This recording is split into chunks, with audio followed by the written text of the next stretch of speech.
So this battle took place at Warhammer World yesterday. It pitted Andy and Rem against Amy and Tim. Quite a dynamic duo with their Fyreslayers and Dispossessed. I took my Stormcast and Mr. Remington his Wanderers, and he also brought Cecil along as well. It was 1,000 points each, so 2,000 points per side. And let's get straight into it, shall we? There's going to be a little bit of story involved, of course, as you would expect in my Age of Sigmar battle reports.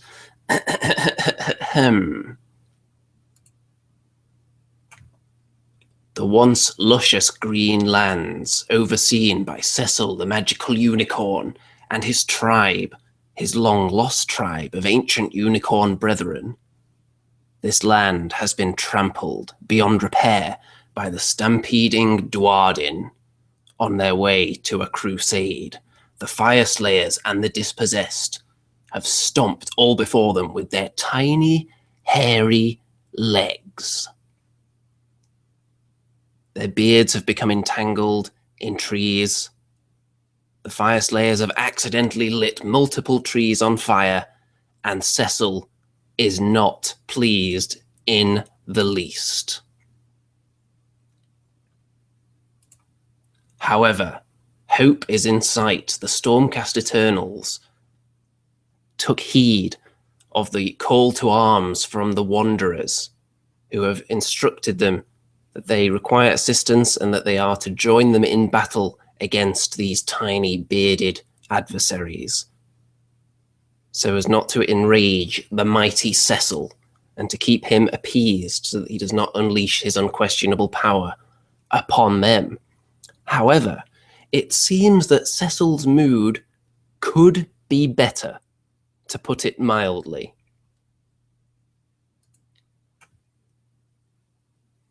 I am certainly not pleased. Not one little bit. In fact, you Wanderers in Stormcast, I will turn my vengeance against you if you are not careful. As you know, Cecil is not one to be trifled with. He has magnificent powers. And here are the forces of the Stormcast and the Wanderers who will be facing off against the Duardin foes. Anyone in the chat, let me know if the quality is coming through all right.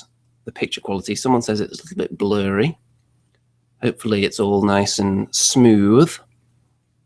Okay, so on the side of the Stormcast, attempting to remove the Duardin threats from this region and assist the Wanderers in regrowing the mighty forest, which has now become a trampled desert, we have some concussors. We have some judicators. Of course, you can't take Stormcast into battle without judicators. For the Wanderers, we have various units, some of which I'll probably forget the names of because they're not my army. So I believe these are Glade Riders we have right here with the lovely basing that Mr. Remington has done on them. He's done quite a fine job with those new bases. On the other side, we have 5 Liberators. We have a Lord Celestant on Dracoth who has just a ton of different traits and abilities, which I'll go into as they come up. We have an Eagle on its own. We have more cavalry there. We have, as we look from another angle, I believe one of these is Araloth, and there is another character in there as well. There is I think it's a Way Guardian, is it perhaps? I believe that's it. Something along those lines anyway, who's got a very powerful bow attack just on his own there. And then we have some woodcutters, and I believe these are Eternal Guard at the front here. And being held in reserve in the Celestial Realm, we have 5 Retributors, the mighty hammers of Sigmar's right hand, who will be looking to smush some stunty foes and make them even shorter. Over on the Dispossessed and the Fyreslayers side, we have Iron Drakes, which are, of course, a terrible sight to behold. We have Longbeards. We have a mighty Magma Droth. We have a Warden King in the woods there that you can't see very well because one of Cecil's burnt-out trees is in the way. We have lots of Fyreslayer units that, to my eye, often blend together because they all have the same hairstyle. But you can see around at the back there, we've got some Hammerers, and there's another unit of Longbeards there. The Fyreslayers, though, they have some Volkite Berserkers, they have some Auric Hearthguard, and I believe they have some Hearthguard Berserkers as well, is it? They have a lot of very similar names, and they've got some characters in there as well. There's also a Dwarven Runesmith somewhere. Duardin Runesmith, should I say. You can see the rest of that unit there. Usual big lines of Fyreslayers. And also, in reserve, they also have another unit of Volkite Berserkers, which you can't see on the table here. About 20 of them, I think. Might be 15. We'll see when we get to that. This is the leader of the Fyreslayers, on top of the Magma Droth, which is quite magnificent to behold. And there's the Warden King, who is the general of the Dispossessed. And over on the side, trying to preserve this ancient, beautiful woodland, there is the leader of the Wanderers, which I believe would be Araloth. If I'm getting that wrong, someone can correct me.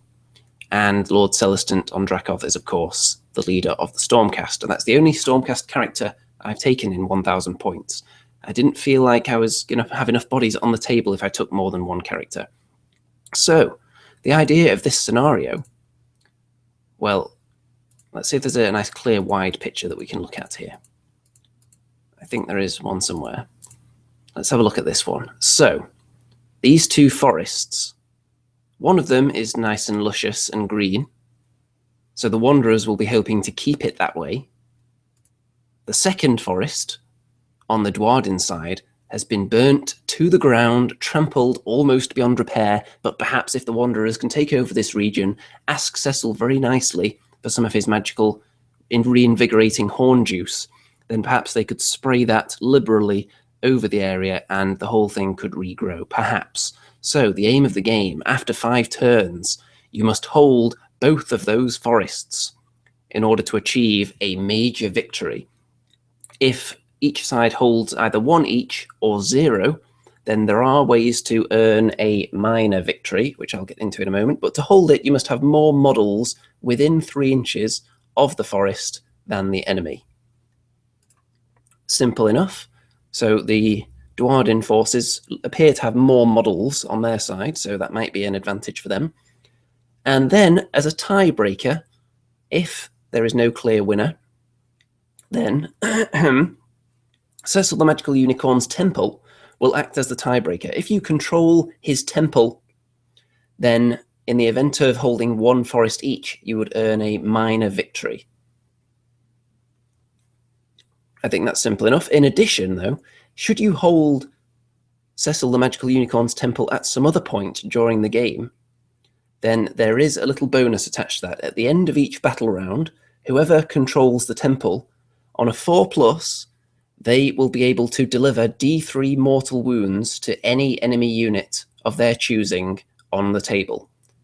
That represents Cecil's unquantifiable rage. He's so angry right now that once you control the temple, you can put a little word in his ear and tell him, look, it was them. They were the ones that were trampling your woodland. Or, look, it was them. They didn't tell us it was your sacred forest.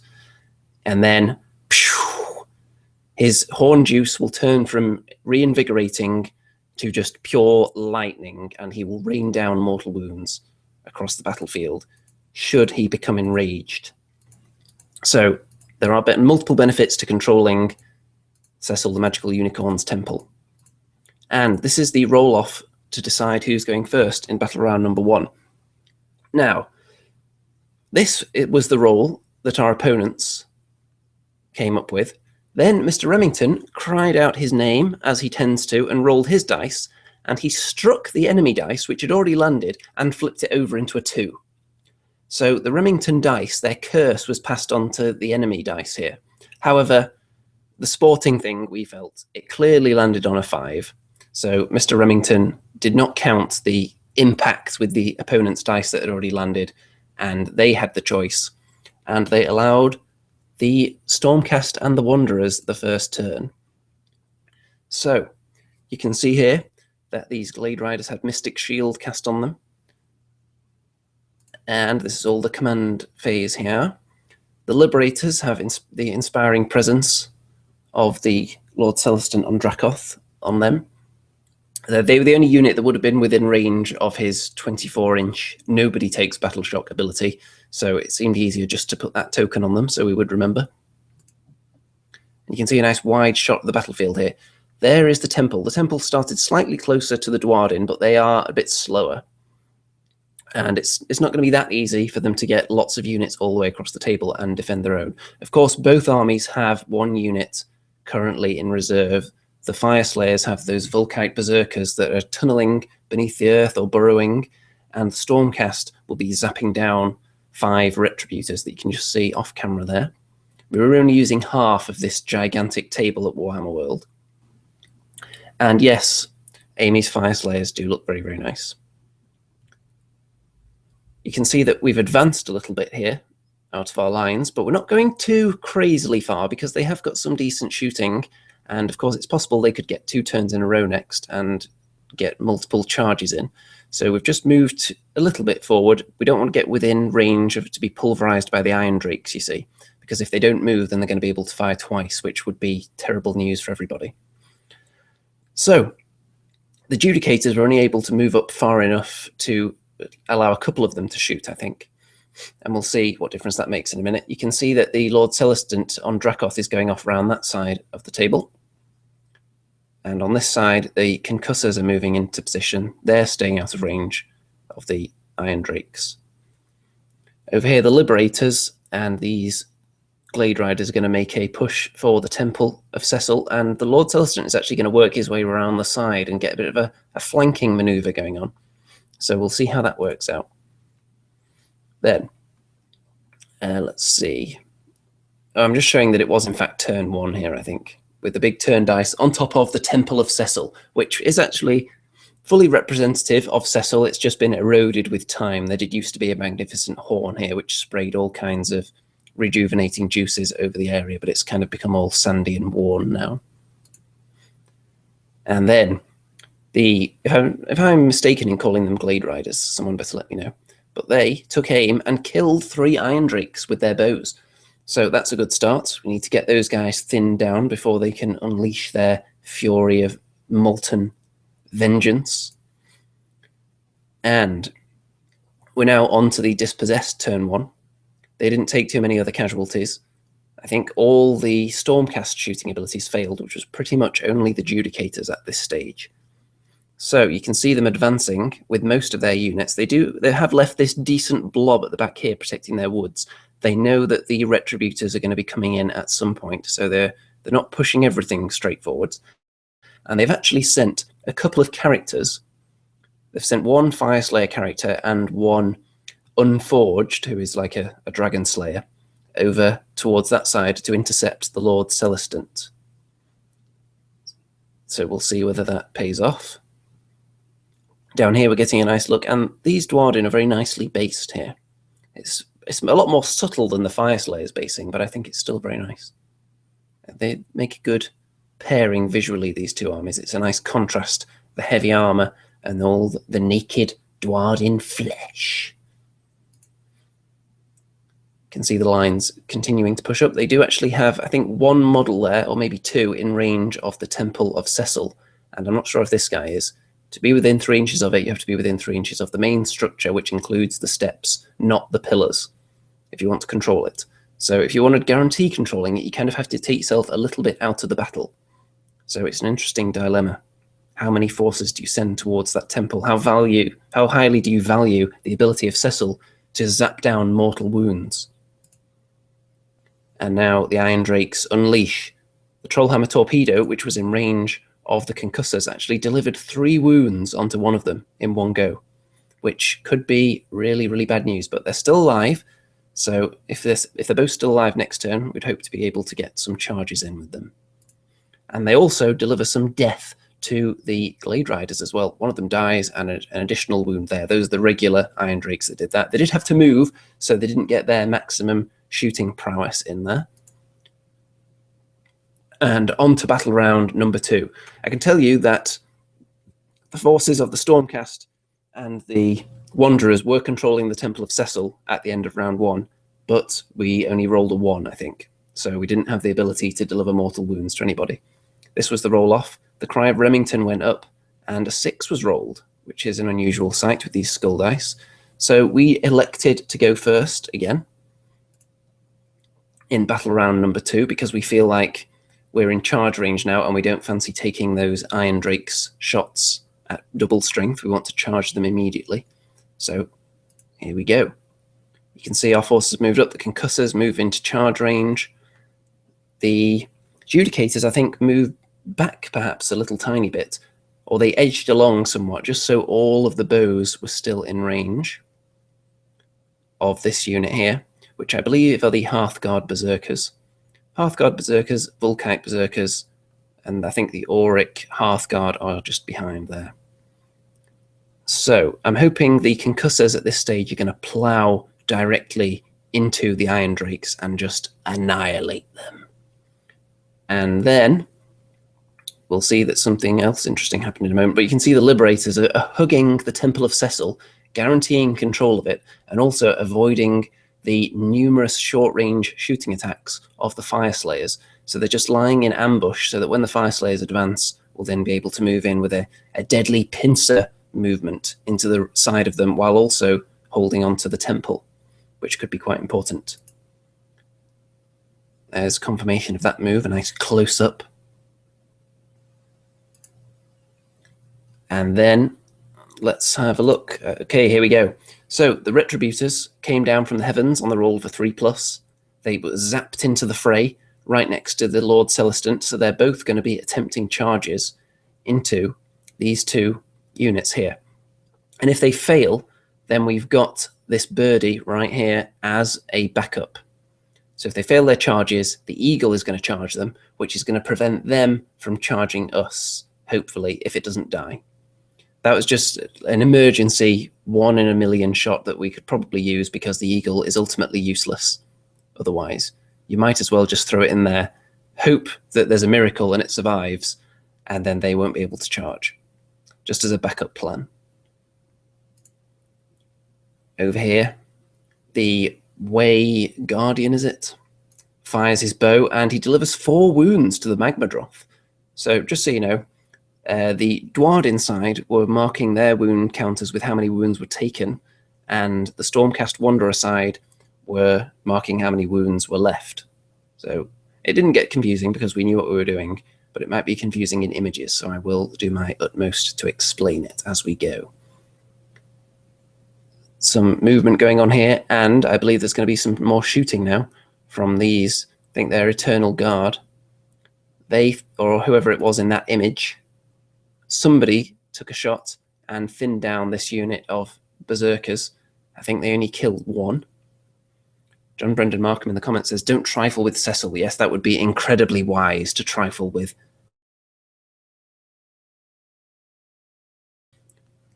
And what do you know? The Retributors actually succeed with their 9-inch charge, and they annihilate the Unforged, essentially the Slayer, and they put some wounds onto the Fyreslayer character as well, and they only take 2 wounds in return.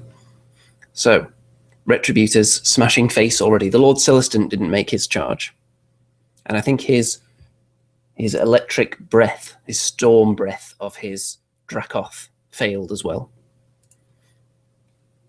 Now, we're into the Duardin second battle round here, and you can see that this unit of, it looks like 10 Volkite Berserkers and a character have popped in just behind the Judicators at the back of our lines. So that's going to be quite scary. We're going to have to take steps to deal with that, because the Judicators aren't going to stand up to that amount of face-crushing pain in close combat. Fluffy Dread says those Retributors are super nasty in combat. Yes, they are. They are absolute beasts. Oh, by the way, you will have noticed that the Concussors didn't actually get into combat last turn. That's because they failed their charge, which is very unfortunate for them because they're now kind of sitting ducks in range of the Iron Drakes, and they're also in range of these Longbeards as well, and the Warden King. So they're going to have to get a bit of luck to avoid some deadly shooting now.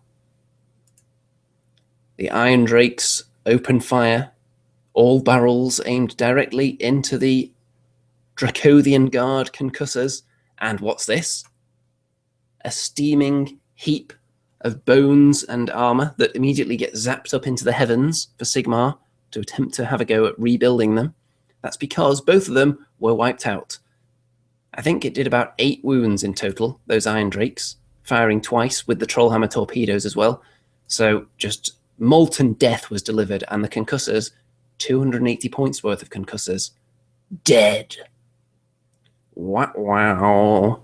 So this flank is not looking good now because we've got those Volkite Berserkers behind our lines as well.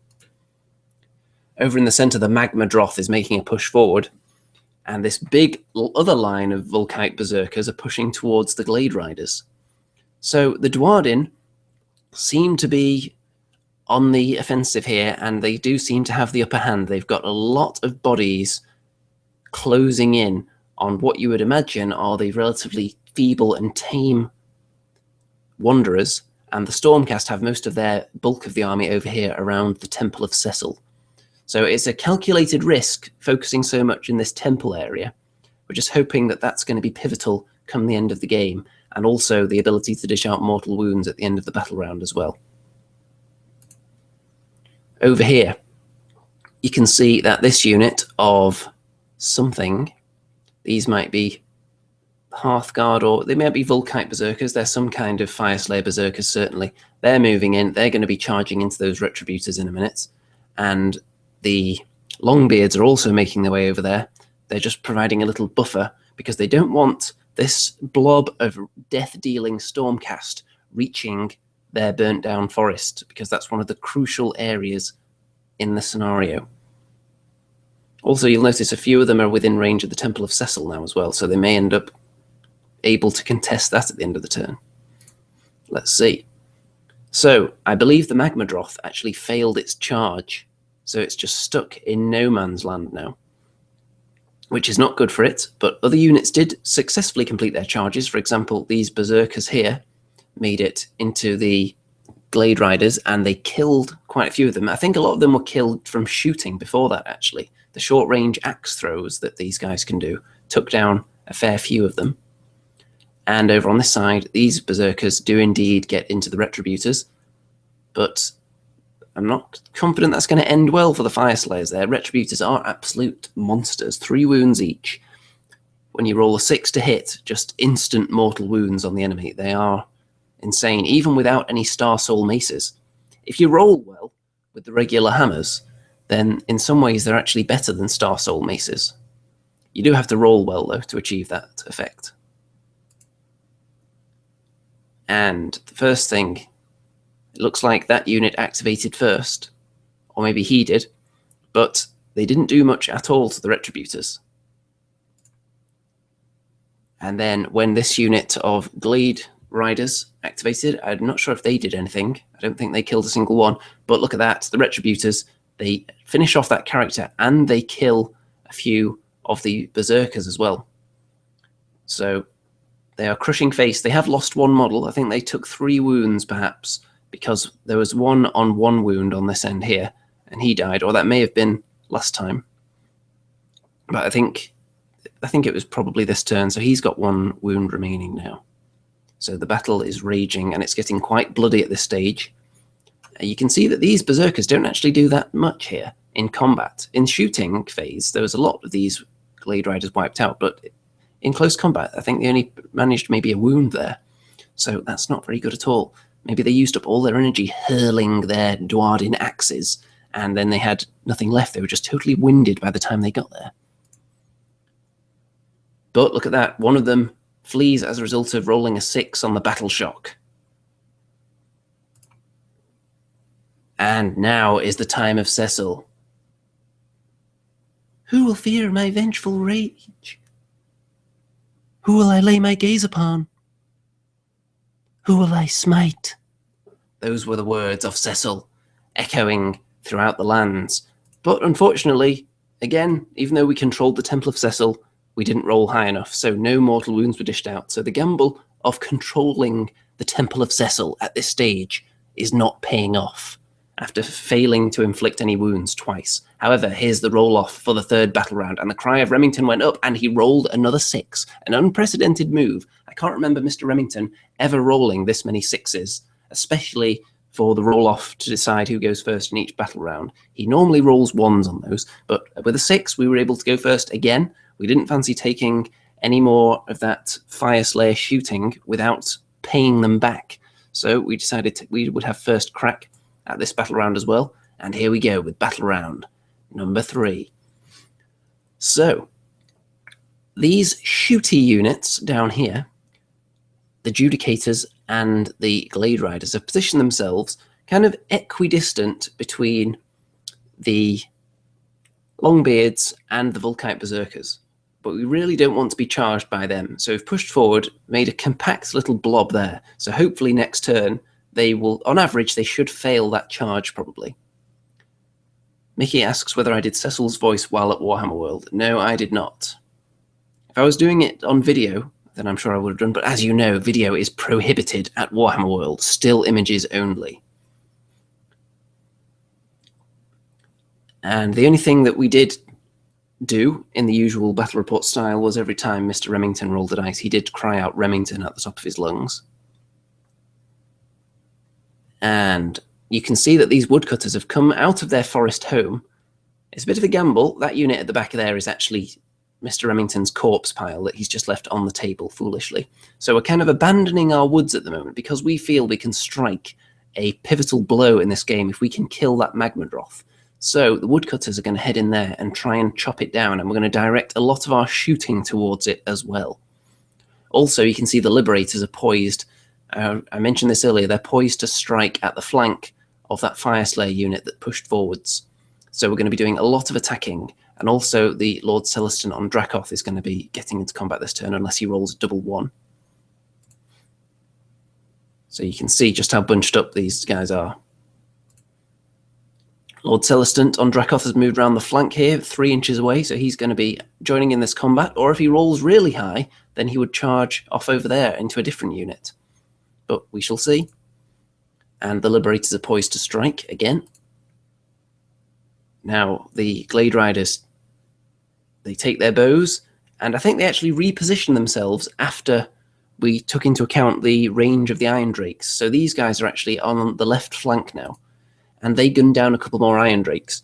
So I'll find the picture of them again. So these guys actually spread themselves out down this kind of area, just to make it even more difficult for the enemy to bring their numbers to bear on our forces in the middle here. We want to be as far away from them as possible because we want to be doing as much shooting as we can with these 2 units. So more Iron Drakes dead, which is going to make them less useful next turn. And you'll notice the Warden King has suffered wounds. I believe that was possibly from the Judicators a minute ago. And here, the Lord Celestin on Dracoth plows in to those Hearthguard.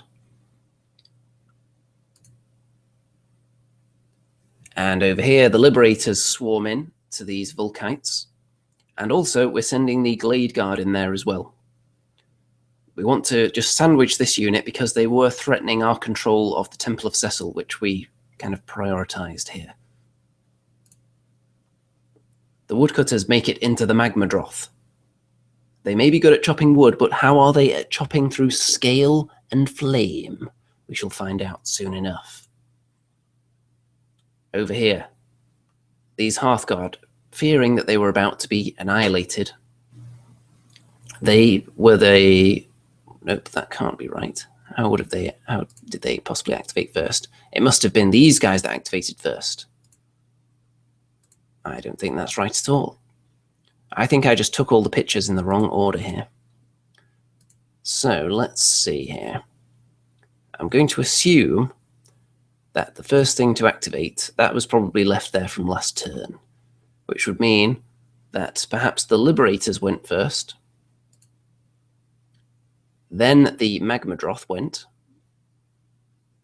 And I don't think it did much if it did go first. But nope, it was killed. It was the woodcutters that activated right there. And they took down the Magmadroth in one fell swoop. It was already wounded from shooting. It had about 6 wounds left, or 7. And they just chopped it into a zillion pieces. Flames and scales and bits of Duardin beard fur flew everywhere. And that's not really represented by this blank piece of earth, but you get the general idea. Okay, there we go. Now, the Liberators and these Berserkers are going at it. You can see one Liberator has been killed there. I don't think the Liberators inflicted any kills at all on that unit, maybe a tiny amount, because the Fyreslayers during this game, especially in the early rounds, I noticed that they had an annoying habit of passing a lot of saves, but they also failed with a lot of attacks as well, so it did even out. And over here, the Retributors and the Lord Celestin just completely obliterated, finished off the Fyreslayer unit that was sent to try and deal with them. And over here, the Glade Guard go in, and I think they kill off one or two of these Fyreslayers. Now, we're on to the Duardin battle round now, since the Iron Drakes took aim and they took down 2 of these Judicators. They weren't within range to unleash 2 shots each, though. Had they been, then they probably would have killed even more of them. So only 2 dead. But then these Hearthguard Berserkers threw their Duardin axes and they killed another one.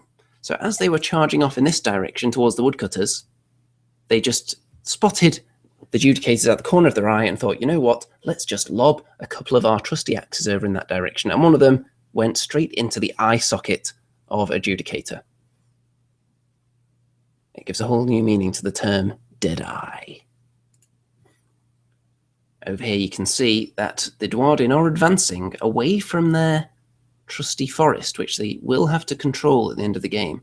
But they're not overly concerned because they're moving these Auric Hearthguard, who have quite devastating shooting attack, into range of the enemy. And the Hammerers are also pushing forward slightly towards where the Stormcast kind of rampaging through their flank with the Retributors and the Lord Celestin on Dracoth. A couple of Liberators actually go down as a result of the shooting from the Hearthguard. And then these Hearthguard Berserkers make it into combat and they kill 2 Woodcutters. Is that going to be enough, though? Because these Woodcutters are absolute combat monsters. After killing a Magmadroth, they're high on confidence.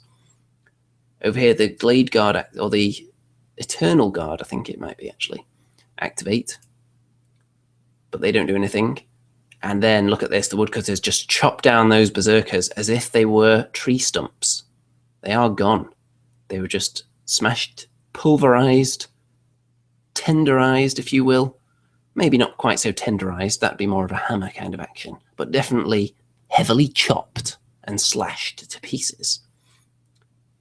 And over here, one of the Judicators runs away as a result of battle shock. He's so terrified of being pelted with missile fire from all directions that he decides he's had enough. He wants to go back and cling to Sigmar's leg like a little baby. A couple of these Berserkers, Volkite Berserkers, ran away as a result of battle shock as well, but not many. I think it was only 1 or 2.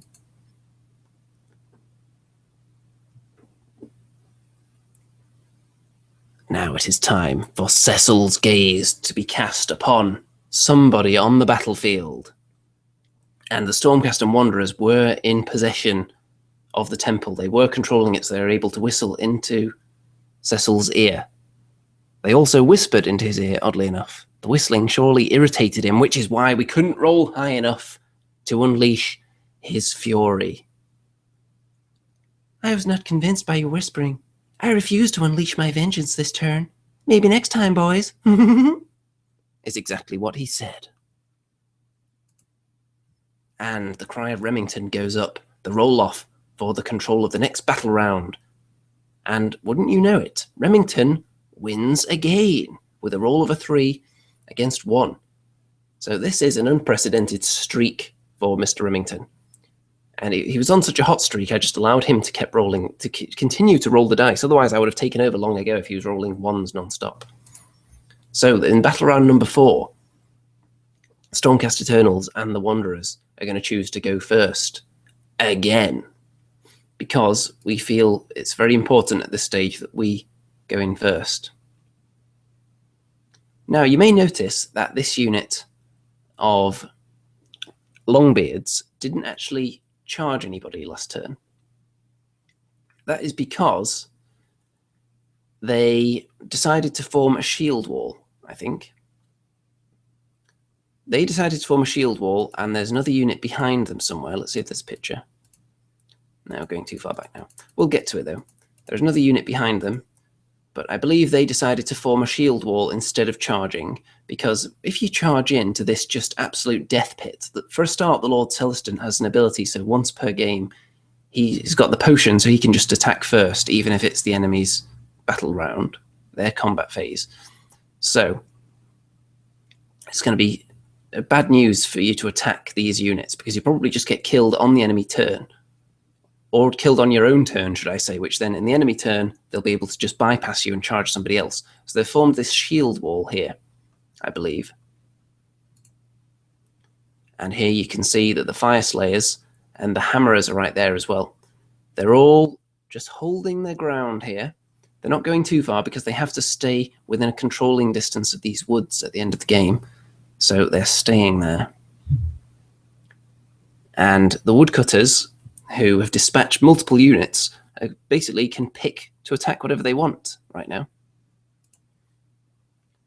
So at this point, we decide we're going to pull back. You can see the hand of Rem there pushing his troops back, because we decide that the big unit of Volkite Berserkers behind us, who did fail a charge into the Judicators earlier, will probably be heading for our mystical luscious green forest. So we decide we're going to send troops back towards the objective now, not focus so much on killing.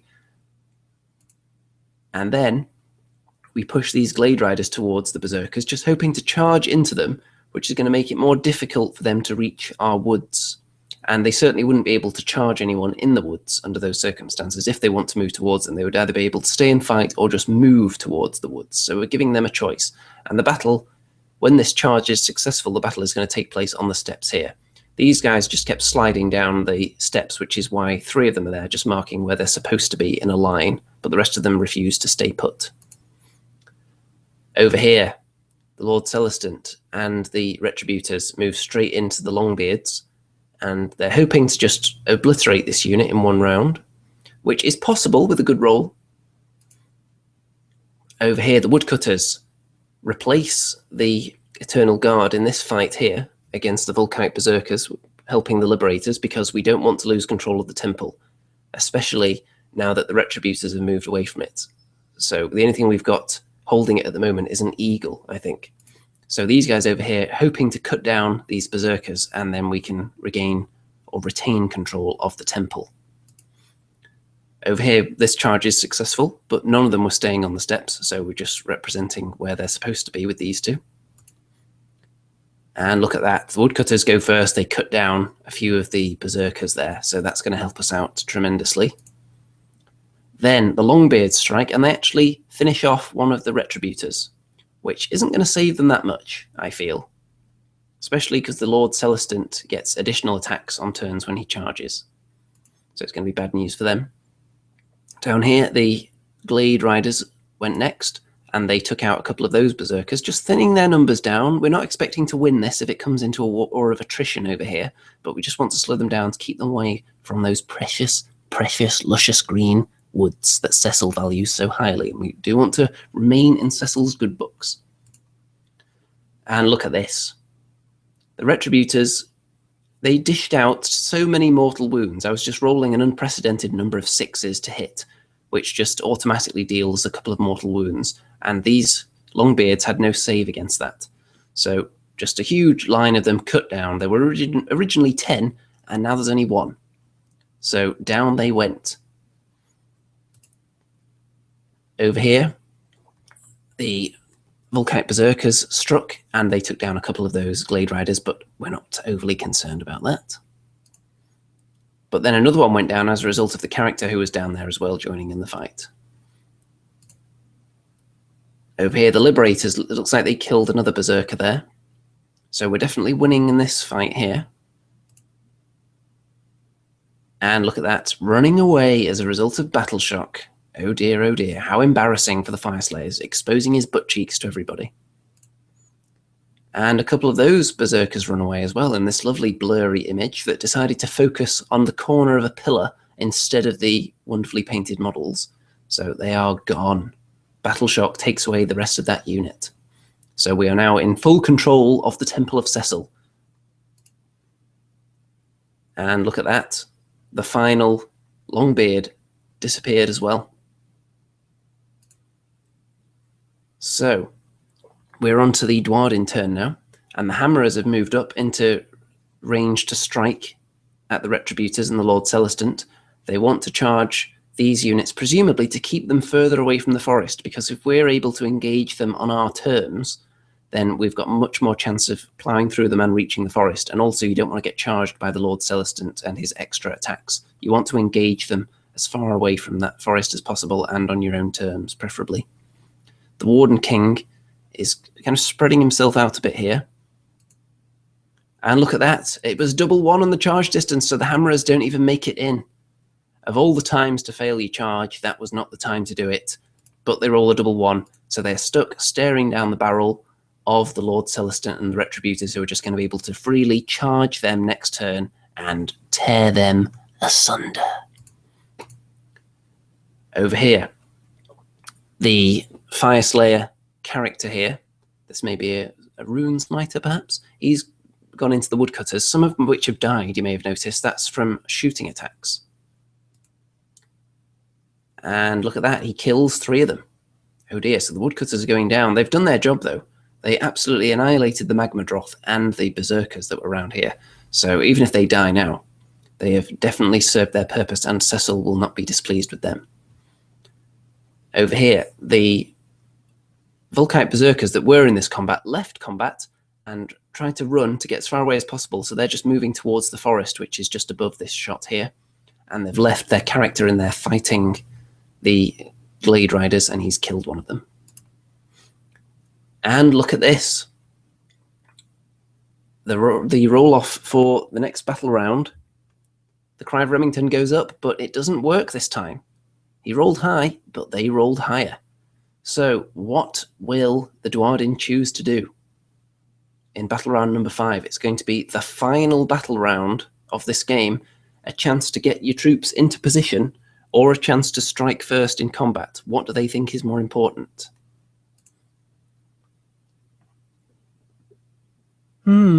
So far I've not been feeling too vengeful. And you know what? I'm still not feeling too vengeful. You can kill each other. I don't feel like helping you right now. Is exactly what Cecil came out with.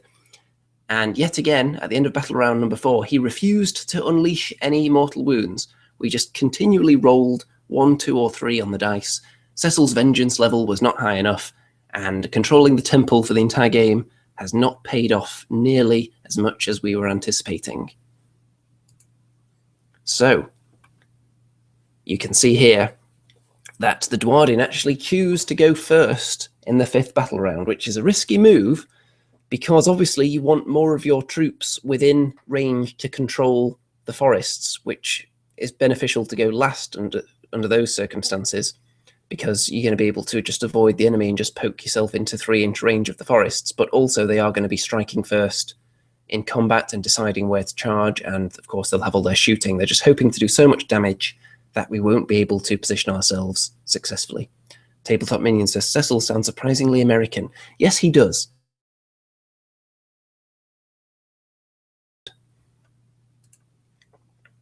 He's not constrained to European accents, like most of the races in Age of Sigmar tend to be, at least when I'm voicing them. Cecil is from further afield in a more mystical, wonderful realm of rainbows and skipping and dancing and frolicking and spraying each other with magical rejuvenating horn juice. You can see here that the Auric Hearthguard have moved back onto their forest because they fear that perhaps we would be able to strike at it and prevent them from controlling it. So they've moved all these models back to within 3 inches of it, so it's going to be really difficult for us to control this forest now. Over here, the Hammerers do actually charge in this time. One last time. Now going in this battle round, maybe that was their thinking here, choosing to go first in battle round number 5. They're thinking that they do not want to get charged by the Lord Celestant. With his extra attacks, he may well have been able to kill them. So they decided to go first. They're going to get the first strike in here, and perhaps time for killing. Down here, the Longbeards that were previously guarding the Iron Drakes, they've made their way all the way across here to the luscious green forest, which they're going to try and claim, and they've charged into the Eternal Guard here. So if they can fight their way through there and put all those bodies on the forest along with the Volkite Berserkers, then they have every chance of securing a major victory.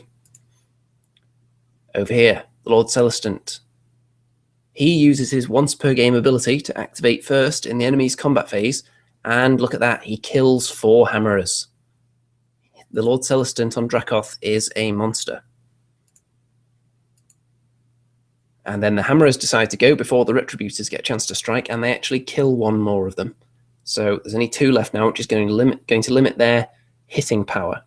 But that's still going to be 5 attacks, and any 6s to hit are just going to immediately dish out mortal wounds, which these hammerers are in no position to defend against. There's the corpse, standing strangely upright. Maybe he's in the process of being pulled into the heavens by Sigmar himself, ready to be reforged anew. And the Lord Celestant has been dealt more wounds. And here, this fight is raging. The Eternal Guard, do they kill anything? Didn't look like it. And then the final Retributor actually, well, the 2 Retributors, I believe, took down most of the hammerers, but then the Warden King, who has also got himself into this fight, he must have killed one of them, and he also tried to topple the Lord Celestant, by the looks of it. Over here, look at all those Eternal Guard that have been killed. We're losing bodies fast around this crucial forest. That could be crucial for the scenario. It looks like somebody's lost a magnet there. That's breaking the immersion, isn't it, Remington? And over here, these Glade Riders are being slowly but surely whittled down in this combat here.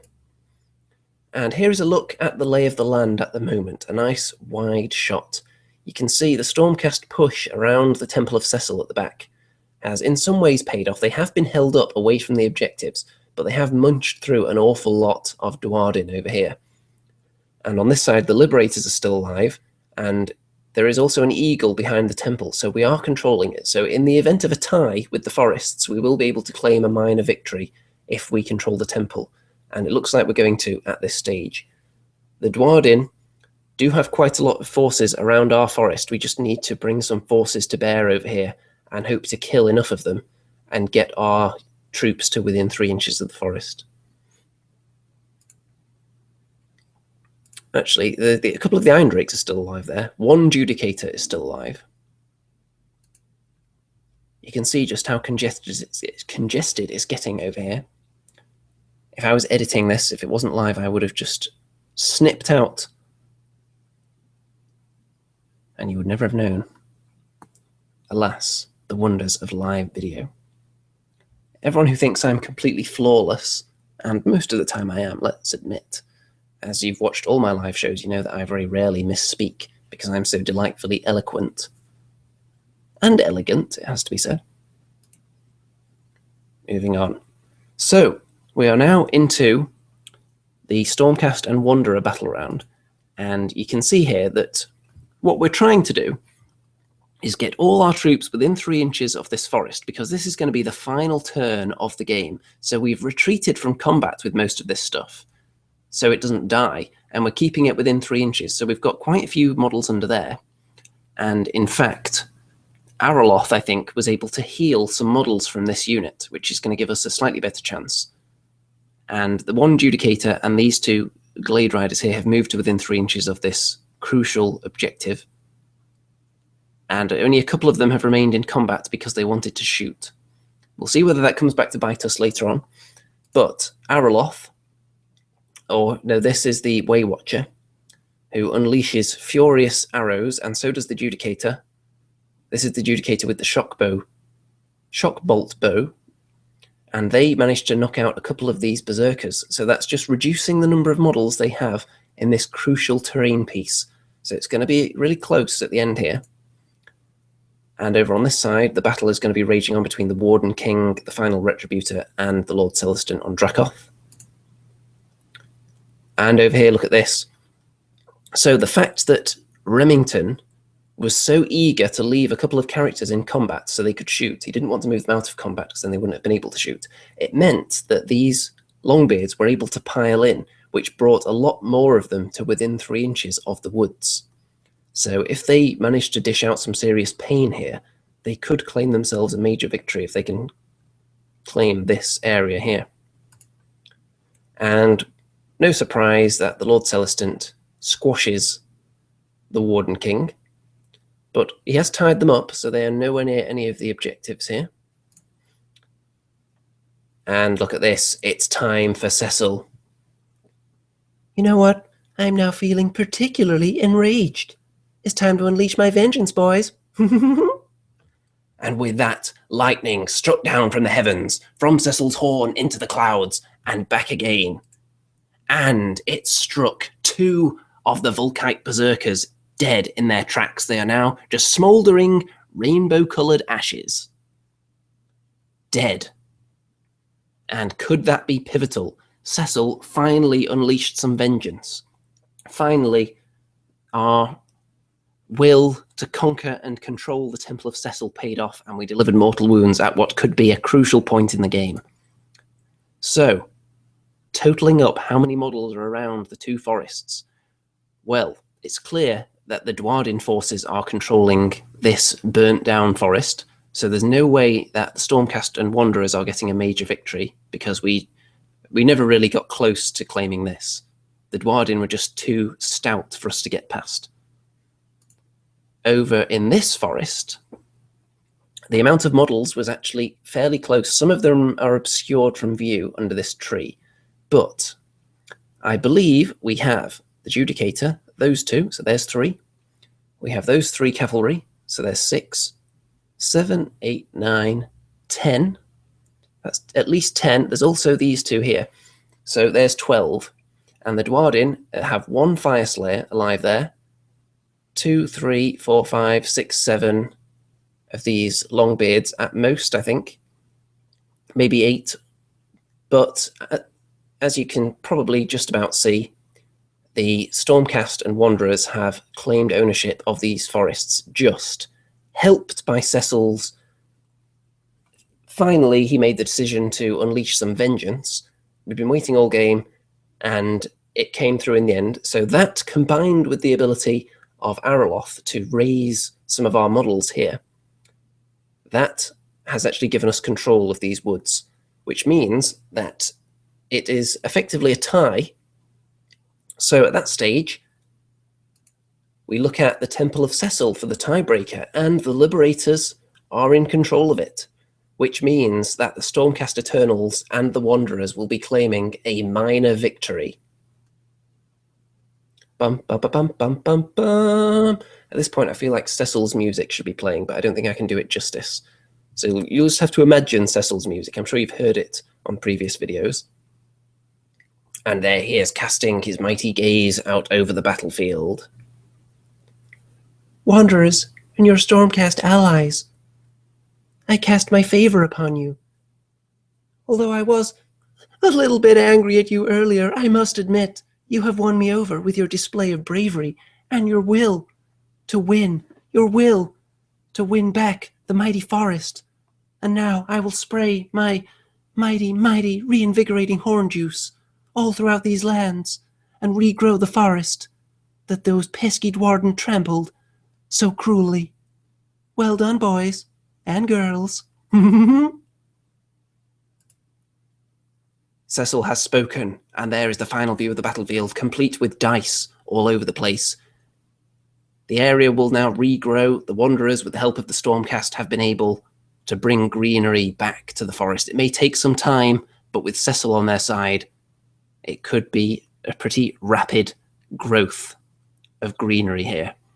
The Duardin are going to have to retreat back to the mountains, and maybe they'll think twice before encroaching on Cecil's magical lands in the future. I think it's safe to say they will. So, that's it for the narrative. Some interesting tactics, I think you'll agree, were displayed during that game. for those of you that were paying attention and weren't just mesmerized by Cecil's wonderful voice. So the choice to go first in battle round number 5, I think, was a bad move on the part of the Duardin. I think if they had gone second, they possibly would have won the game. So let's run through what would have happened if they'd allowed the Stormcast and Wanderers to go first in the 5th battle round. So the Lord Celestant on Dracoth, he would not have engaged the Hammerers. He would have gone round them and tried to charge the Berserkers over here. Or perhaps tried to charge the Runesmith who was in the woods. But that wouldn't really have helped, because he probably would have butchered that guy, but then these Berserkers would have come back and held the forest by 5-1 probably. So regardless, they would have held this one, whether they went first or second. Over on this side, had they allowed us to go first, we would have killed a couple of the Berserkers probably. We wouldn't have been able to charge the Longbeards, because we would have been moving too far away from the forest. So it would have been interesting, but they would have had the chance to go last and walk out of combat and get as many units as possible within 3 inches of the forest. So it would have been a close one, but I think they could have claimed this forest if they had elected to go second. It's all very well saying that after the fact, but it would have been close. And obviously it was a razor-thin game, and we also decided to calculate what would have happened if we were going by how many points were killed at the end, rather than the tiebreaker with the Temple of Cecil. And the Duardin only actually killed 2 units. It seems weird to say that because they killed so many models, but the only units they actually finished off were the Concussors and the Woodcutters, because you can see there's 1 Retributor, there's 2 Liberators, there's 1 Judicator, there's a lot of the Wanderer units that only have 2 or 3 models left in them. Or in some cases 1 model, I think. So they may have killed more models than us. Arguably, they may have done. It was close. But eventually they were not on the right side of history here. They lose the scenario, and it will be written that the evil Duardin were cast out from these luscious green lands so that regrowth could be achieved with the help of Cecil and his horn juice, which of course can cause anything to sprout. Let's see. Thomas Bowes says, wow, that is a nice board. Yes, all the boards at Warhammer World are very nice. I'd never played on this one before, which is why I wanted to reserve this particular one for the game. Let's see. Any more comments? People talking about the Fyreslayers wardrobe. Yes, they do have more of a wardrobe than old Slayers. Their butt cheeks aren't quite as visible anymore. Let's see, any other interesting comments I want to get to? Lots of talk of magical horn juice and people being sprayed by it, of course. Well, who wouldn't want to be sprayed by Cecil's magical horn juice, honestly? It would just reinvigorate you, it would rejuvenate your skin. You'd look 10 years younger immediately. Who wouldn't want that? Okay, if anyone wants to get any final last-minute comments in on this first ever live Age of Sigmar battle report on this channel, then drop them in now, and I'll get to them. If not, if you're not watching this live, if you weren't one of the fortunate few, then of course leave a comment. Let me know what you thought of this game, whether you like this style of battle report, whether you can deal with battle reports that don't have Cecil's theme song in them.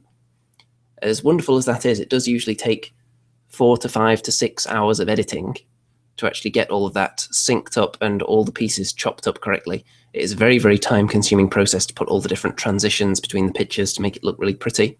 So let me know if that makes a difference to you. Let's see. Auric Lovegod says, I'm colorblind, so I'm having difficulty evaluating the board. It all looks the same.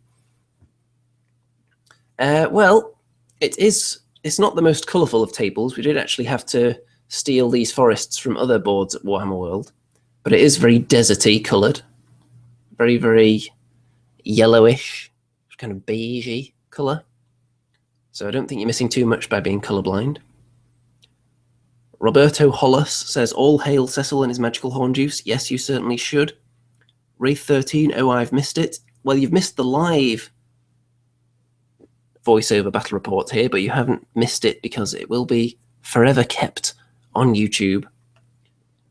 Joshua Holt enjoyed the style. Good. Hopefully everyone did. And you get to hear whether I make any mistakes while reading through these battle reports, because normally they all get snipped out. If I even make one tiny mispronunciation, then it's gone. So not in this case. Let's see. Any other comments? Stu Rat. This was a better format than the unedited Kings of War report a couple of weeks ago. Oh, I know the one you mean, the full game. Yeah, some people do like just a video of an entire game going on with all the banter and the discussion between the players that goes on with that. Some people do like that. So I try to give a little bit of everything just to keep everybody happy. Oh, Amy has commented. She's recovered from that crushing minor defeat and says, great battle report, Andy. We really enjoyed the game too. Had great fun. Thanks for the game. Duardin will be back for vengeance. I'm sure they will. Where there are untrampled lands, I'm sure the Duardin are itching to go a-trampling. Let's see. Kiblams. I'm late. So are you broadcasting live from Warhammer World? No. The pictures were taken at Warhammer World, and the live voiceover comes later. Mickey Jennifer says, shame Amy or Rem couldn't join. You know, I considered asking other people to be part of this broadcast, but I thought, I don't know, because I don't know if Mr. Rem could be trusted not to spoil the end result of the game in turn 1. You know what he's like.